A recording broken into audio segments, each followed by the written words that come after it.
Cheque return કેસમાં ગલોડિયાના ઇસમની સજા અને દંડ ફટકારતી ખેડબ્રહ્મા કોર્ટ. ખેડબ્રહ્મા શહેરના રહીશ વણઝારા અનિલભાઈ પોપટભાઈ ખેડબ્રહ્મા તાલુકાના ગલોડિયા નામના હેમંતકુમાર ઈશ્વરભાઈ પટેલ નાઓને મિત્રતાના સારા સંબંધો હોવાથી ફરિયાદી અનિલભાઈ પોપટભાઈ વણઝારા પાસેથી આરોપી હેમંતકુમાર ઈશ્વરભાઈ પટેલના હોય અને 3,80,000 હાથ ઉછીના લીધેલ અને બ્લેક બેકર્સ કેફેના નામે હોટલ ભાગીદારીના હિસાબ પેટે આરોપી હેમંતકુમાર ઈશ્વરભાઈ પટેલે તેઓના કાયદેસર દેવા આવેજ પેટે 2,30,000ના ચેક HDFC બેંકનું અને તારીખ 28/11/2021ના રોજ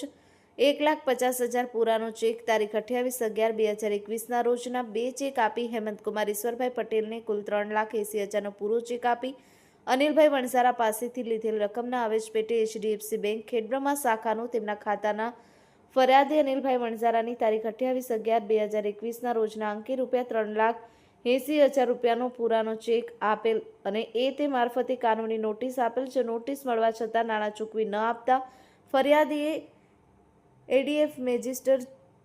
સાહેબશ્રીને કોર્ટ ખેડબ્રહ્મામાં ફરિયાદ દાખલ કરેલ છે. કેસ નામદાર કોર્ટમાં ચાલી જતા ફરિયાદી તરફેણના એડવોકેટ શ્રી વિરલભાઈ બોરાનાએ ફરિયાદીના પુરાવા રજૂ કરી ધારદાર રજૂઆત કરતા તે રજૂઆતને ધ્યાને લઈ ખેડબ્રહ્મા AD ચીફ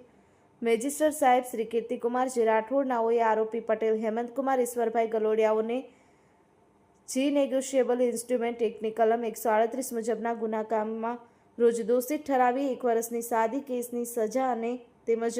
ચેકની ડબલ રકમ એટલે કે 3,80,000 રૂપિયા પૂરાનો દંડ અને દંડ ના ભરે તો વધુ 3 માસની સાદી કેદની સજા કરવાનો હુકમ કરવામાં આવેલ હતો. Chandrashekhar Bhavsar, the news of Gujarat, Khedbrahma.